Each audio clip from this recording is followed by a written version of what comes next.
it's crucial that we've got a good digital brand. So I think really it's made up of having a good social media profiles. So not saying you have to be on every single social media platform, but you really need to pick one that you're really good at. So, you know, for your listeners, it's probably going to be LinkedIn. It's going to be one of their most popular platforms. You need to have a really good website, because anyone that's going to employ you is going to look at your website. That's like your brochure, if you like. So they're the big two, really: social media and website. And really, what a good digital brand means is that you're attracting the right type of person through that brand. So what a lot of people make a mistake with, if I can just link it back to my construction people that I work with, they'll often have a website that shows all the work that they do, but it's not actually attracting their ideal clients. So they may show that they're taking on, you know, 5k projects or 10k projects, but ideally they want to be taking on 100k projects. So with your digital brand, you've got to make sure that you're showing the right type of projects that you want to attract. You've got to have the right digital perception going. So that's really crucial. I think a lot of people miss that when they're showcasing their work, but they're not actually attracting their ideal type of projects and ideal type of clients through their digital brand.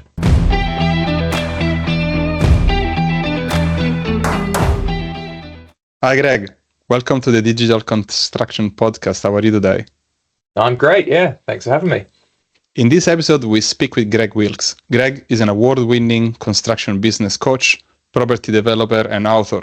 Greg is also the founder of Develop Coaching, and today is going to share with us how anyone can build a thriving construction business, adopting his 5-pillar framework.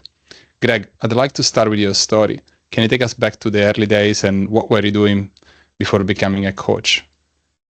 Yeah, so I had a construction company myself, built a company up to about £5 million in the UK. So it was a decent size, had about 12 to 15 in the office and maybe 30 guys on site. So yeah, had a pretty good construction business, but it didn't all go that well. It was some things were great with the business and we managed to win a lot of work, but at the same time there was a lot of things going wrong. So I wrote about a lot of it in my book, basically about how not to build a business, because I learned the hard way, unfortunately. That's great. And was there a moment when you realized that coaching was your calling? Yeah, I think with that business, because things didn't go as well as what I quite planned, that business unfortunately went bust after having it for about 14 years. So it was an awful situation. And then I rebuilt the business and did it the right way the second time. And that's what I wrote about in my book. You know, how do you build a successful construction company? And it was from there, really, once I knew how to build things the right way and replicate that success, I was able to teach others how to do it, some friends, and helped a few other businesses. And then I thought, well, actually, I actually know how to do it now. I know the framework of what should be done. I know how not to do it. And that's how I started coaching. Yeah, no, that's great. And thanks for sharing your story, because sometimes people may not want to do that, but you have learned the lesson and you're applying the lessons you've learned. But what was one mistake that you made early in your career that shaped how you coach today? Yeah, I think one of the biggest mistakes we made was that we grew too fast as a business. So I was obsessed with growth and, trying to hit whatever, 7-8 figures. And because that obsession to grow, I didn't really have the foundations in place in order to sustain that growth. So now any business I build, or I have built since then, and any business that I'm coaching, I'm very, very conscious that we don't want to grow too quick. So, it's good to grow, and it's good to grow at a decent pace, but at the same time, you've got to have everything in place before you actually go for it with that growth. So I think that was probably the biggest mistake that shapes everything I now teach, is let's get these foundations in place before we really go for significant growth. Yeah, I'm very excited for this episode today, Greg, because we have people working in the construction industry interested in the digital space, but many of them are interested in or dream about building their own business, and this episode will be very interesting for them, because I think they can learn a lot. And you wrote in your book about the 5 pillars of building a successful business. Can you walk us through the 5 pillars of your framework? Yeah, I'll tell you briefly what they are. So the five pillars are plan, attract, convert, deliver, and scale. And if I just tell you what they all are, so plan is obviously, having a proper business plan in place, making sure you know what KPIs and how you're actually going to get there. So, having a plan is critical. Attract, how do you bring on the right type of clients to your business? Because ideally we want ideal clients coming on board. Convert, how do we then get those clients to pay you what you're worth? So you're not winning work because you're the cheapest, but because people value what you do. Deliver, how do we get you delivering both on site and off-site in the office? We want to make sure the office is running really smoothly and the on-site operations are running well. And then scale, how do you bring the right people on board that are going to help take you to the next level? So they're the five pillars of how you grow a successful business. That's good, and I think like the listener can get can buy your books so they can actually learn a little bit more. It's actually free, or if am I wrong or am I right? You can get a hard copy on Amazon, so you have to buy that. But we do give a PDF away for free. If you want the ebook, then we're happy to share the knowledge. So just pop onto the website and you can grab that for free. Yeah, that's good. So people can expand more on these pillars. But one that I found it particularly interesting is the attract pillar, which is the one related to the digital aspect of the construction and how to build a business. And often this is the most underdeveloped because maybe people that work in construction, they are not particularly interested in this part. They want to get the job done. They want to focus on what they're good at.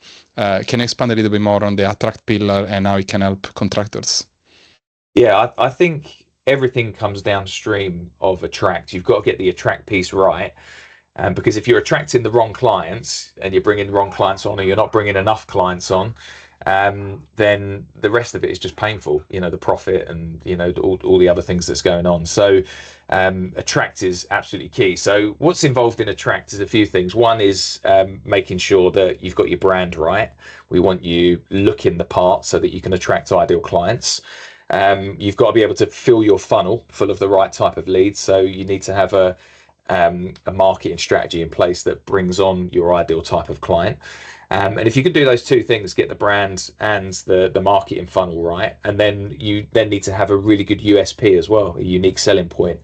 Those three things, there's more involved than that, but they're probably the key three things that you need in order to find and attract the right type of clients to your business.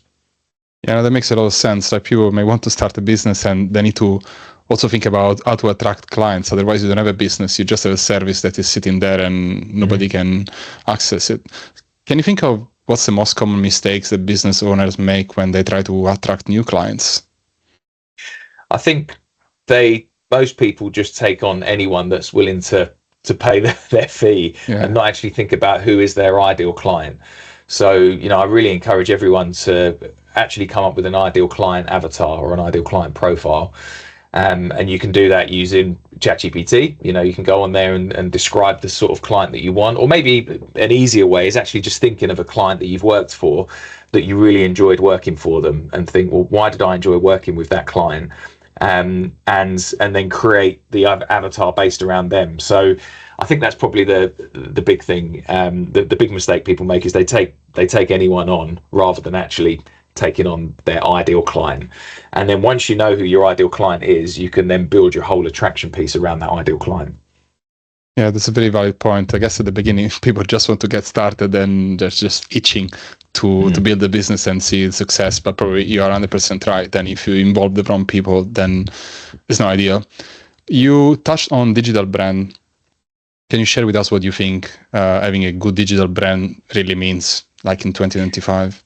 Yeah, so it's crucial. Everything's digital, isn't it? So it's crucial that we've got a good digital brand. So I think really it's made up of having a good social media profiles. So not saying you have to be on every single social media platform, but you really need to pick one that you're really good at. So, for your listeners, it's probably going to be LinkedIn. It's going to be one of their most popular platforms.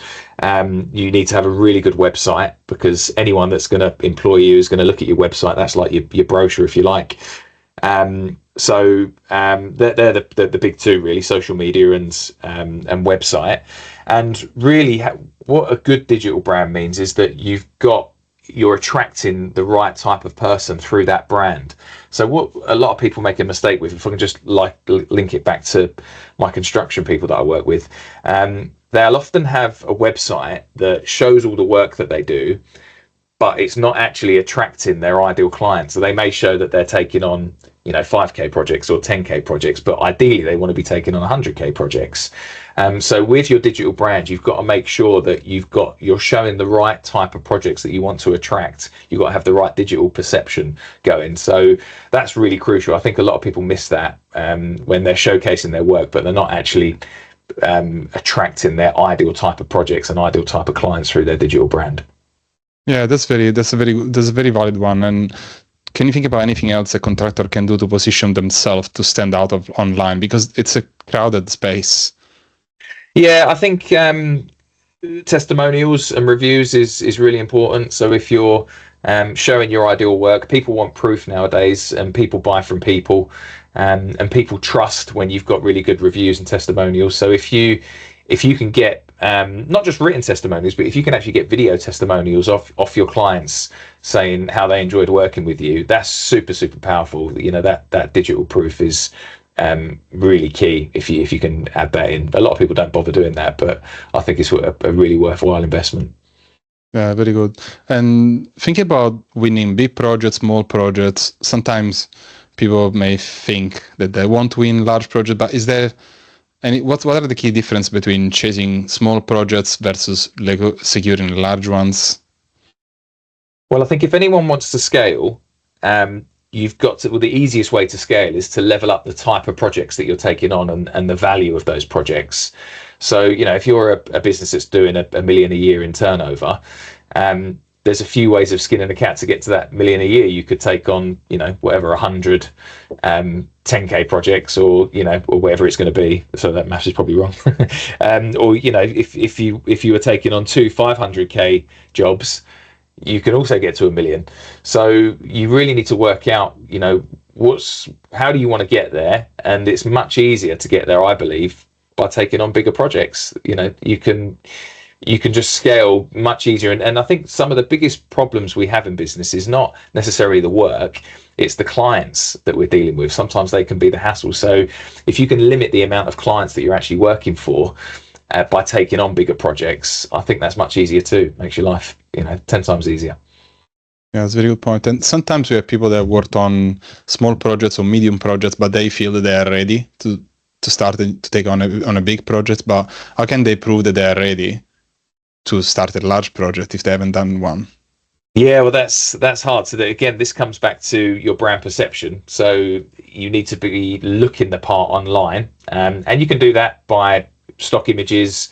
One thing that our contractors do, which I think is quite good, is they'll get CGI representations done of the type of work that they are potentially about to start. So even if they haven't actually delivered the project yet, they'll get a CGI representation done of the project, and it looks like they've delivered it already. So it's not easy. If you've never done the work before, you either need to partner up with someone that has and join forces with them just to try and get that one over the line. But once you've got one done, you can always refer back to it then and say, look, I've delivered a £1 million or $1 million project.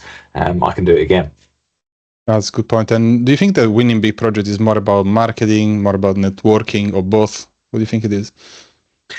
Networking is important. As you start getting to the bigger projects, it's hard. I mean, I'm just thinking of your listeners, because your listeners obviously are more architects and engineers. So I'm thinking of this from a construction viewpoint. So what we teach our construction guys is that they actually need to partner up with architects and engineers to win these bigger projects, because they're never going to get them just through the client alone. Probably don't know the answer for your guys though on how they actually do it, but I would say networking's important for sure to win this bigger stuff. Yeah, definitely. It's always about word of mouth and knowing the people that have done some projects. That helps a lot. one of the things you talk a lot in other podcasts, and I've seen in resources online, is you recommend systems to improve how contractors actually run their operations. Can you share any systems that you think can improve operations and everyday activity without losing control? Because sometimes people, to scale a business, you need to outsource some of your activities to other people or potentially to technology. Is there anything you can think people can use to improve their operations? Yeah, so one system that I think everyone should put in place is, we call it the 10-minute daily huddle. So what's really important is when you've got people working for you, you need to know exactly what they're doing and set them the tasks for the day and see if there's anything that's blocking their progress.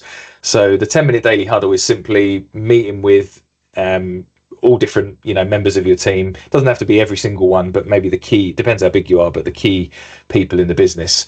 And actually just have a 10-minute meeting, mapping out, what are you working on today? What's blocking you from doing that? How can I assist you? Things like that. So we've got a specific method for contractors on site. They'll go through, what materials do they need, and what are they going to actually get done? And just that 10-minute meeting is just absolutely crucial, because what it does, it stops all the firefighting that will go on for the rest of the day. Once you've got that 10-minute meeting done, then they're not then calling you at 10 o'clock saying, oh, I need this, and 2 o'clock, oh, what do I do here? Because you've already mapped it out for the morning. So I think those 10-minute meetings are really crucial. It's a really good system that anyone in any business, if you've got anyone working for you, that's a great thing to put in place.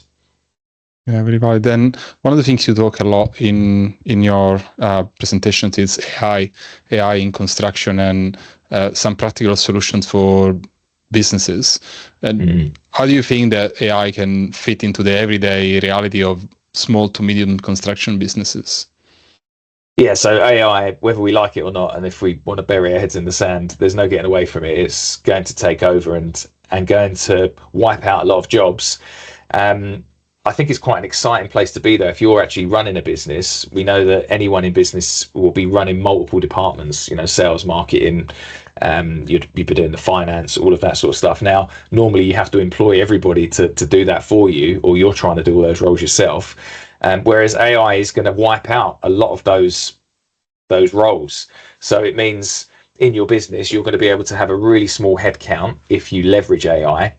If you know how to use it, it means you don't potentially need to be paying for things. Just the other day, I've actually just set up a little business the other day, a brand new one, and I'm using AI all the way through it to set the whole thing up. Everything from brand guidelines to how do we incorporate the right way and get all the shareholders agreements in place. And I've saved myself a fortune. I still have to get the legal team to check over some stuff, but I've prepared all the documents. So all I'm now saying to them is, actually, can you just have 5 minutes or an hour to scan over this rather than charging me thousands to prepare these documents? So it's crucial in business. It really is going to take over. So you've got to learn to embrace it, and at least as a start, learn how to use ChatGPT efficiently, because that's I think that's the starting point. And don't bury your head in the sand. It's coming, and you've got to learn how to use it. Yeah, it definitely needs to be open to the change the AI is bringing in. Can you share some more example of AI application that any contractor could start using tomorrow? Yeah, I think one of the best ones, the biggest leverage you can use is one I like is called Fireflies.ai. And it actually, I'm still saying Fireflies, but actually you can just do this in ChatGPT if you want. But what it does is it records every single meeting that you're going to have and will transcribe it for you. And then it will, print off all your action items and everything that you potentially need after that meeting. I think in business, you're constantly either talking to clients, trying to pitch to them, and when you're using Fireflies or any other transcribing service, you're going to understand exactly what that client wants, so you can develop proposals off of it. Any meetings you're having with contractors or subbies, anything like that, it's all recorded, and you're going to get actions items off of it. So it's a really, really good tool, because sometimes things just get forgotten in everyday business. And I would say I use Fireflies all day, every day. It's constantly on records when I'm talking to people, and the amount of things when I get those summaries back, and I can just ask it a question and say, what did we say here, or what do I need to do there, or what's the next action point from this? I've got a full record of it, and just keeping track of everything. So I think, some sort of transcribing software, either ChatGPT or something like Fireflies, is absolutely brilliant. I think that's probably one you could start using immediately. Yeah, that's a great one, and particularly because you then will build a database of all of these conversations that then you can query later and get more insight. Well, sometimes people are a little bit concerned and worried about using AI because there are some risks probably associated to it. Are there any particular risk that you think business owners should be aware of when using AI? I know a lot of people are worried about like data and problems with privacy and things like that. I think the reality is it knows a lot about us anyway, and I think a lot of us have given up our data a long time ago. So if you really have to keep data storage in house, then you want to consider something like Microsoft's Copilot, because they're much better for keeping all the privacy in house rather than ChatGPT and Google Gemini. But I think that's a bit of a misconception, really, generally. So I don't think there's a lot to worry about with AI. And one thing that's not going to happen for a long time is people worry that in construction they're going to lose their jobs. I think there are going to be jobs that go in AI, and that is a real risk. But things like the robots come in and they're going to build for us. I think we're a long way off of anything like that happening. So I don't think people need to worry about that so much. But risks. I don't know. I don't think there are many risks. I think you just got to embrace it, learn how to use it, and embrace it. It's it's going to be an exciting new future for sure. Yeah, these new technologies, sometimes there is maybe an excessive concern around certain things, and then people end up not using or adopting technologies.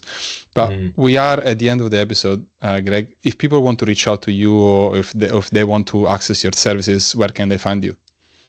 Yes, just pop onto the website. So developcoaching.com.au or .co.uk, or just search for me online, Greg Wilkes, online, and you'll find out all the sort of stuff I teach. And and if you want the free book, just pop onto the website and hit the download button, and you can have that for free. Thank you, Greg, for sharing your journey and the strategies with us today. To our listeners, if you want to grow and scale and thrive, just follow Greg and grab his book, because he really has a fascinating story, how he developed his business. Until next time, thank you. Thank you, Greg. Thanks.